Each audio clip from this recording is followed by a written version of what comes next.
কেন্দ্রীয় কমিটি, মহানগর দক্ষিণ, মহানগর উত্তর আজকে মহান মে দিবসে একত্রিত হয়েছেন।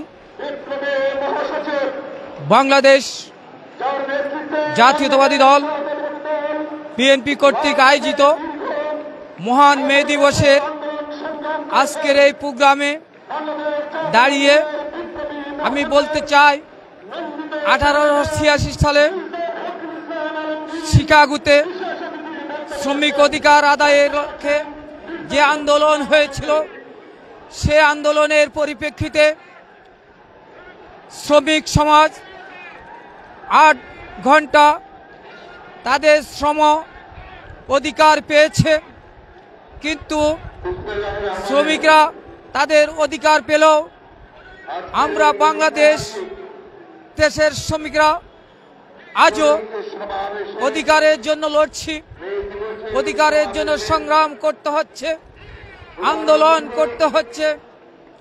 আমরা স্বাধীনতার এত অর্ধ শতাব্দী পরেও শ্রমিকরা তাদের শ্রমের অধিকার পূর্ণাঙ্গভাবে পায়নি। আমরা জাতীয়তাবাদী মৎস্যজীবী দল শ্রমিকদের পূর্ণাঙ্গ স্বাধীনতা, পূর্ণাঙ্গ অধিকার পাওয়ার জন্য পূর্ণাঙ্গ সমর্থন জ্ঞাপন করছি। শ্রমিকদের সমস্ত দাবির প্রতি, যেই সকল দাবির কারণে শ্রমিকরা তাদের অধিকার ফিরে পাবে, শ্রমিকরা তাদের দুমুঠো খেতে পারবে, তাদের আন্দোলন করতে হবে না, সংগ্রাম করতে হবে না, সেই সকল দাবিকে আকুণ্ঠ চিত্রে জাতীয়তাবাদী মৎস্যজীবী দল একটি শ্রমিকদের সংগঠন হিসাবে, পেশাজীবী সংগঠন হিসাবে সমর্থন জ্ঞাপন করছে।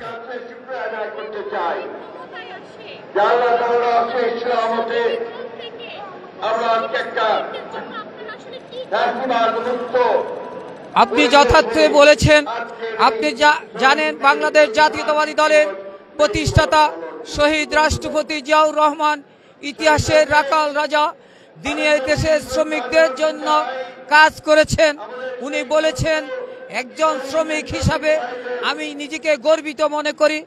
ওনার স্ত্রী 1991 সালে ক্ষমতায় এসে বলেছিলেন, আমি একজন প্রেসিডেন্টের স্ত্রী না, একদিন শ্রমিকের স্ত্রী হিসাবে আমি নিজেকে গর্বিত মনে করছি। আমরা সেই সকল নেতার উত্তরাধিকার হিসাবে আমরা বলতে চাই, বিএনপি যখনই ক্ষমতায় এসেছে শ্রমিক বান্ধব রাজনীতি করেছে, শ্রমিক বান্ধব পরিবেশ সৃষ্টি করেছেন। ভবিষ্যতেও বিএনপি ক্ষমতা আসলে ইনশাআল্লাহ শ্রমিকদের আশা আকাঙ্ক্ষার সাথে তাল মিলে দেশ পরিচালনা করবে, সে প্রত্যাশা, সে অভিপ্রায় আমাদের আছে। আমাদের নেতা জনাব তারেক রহমান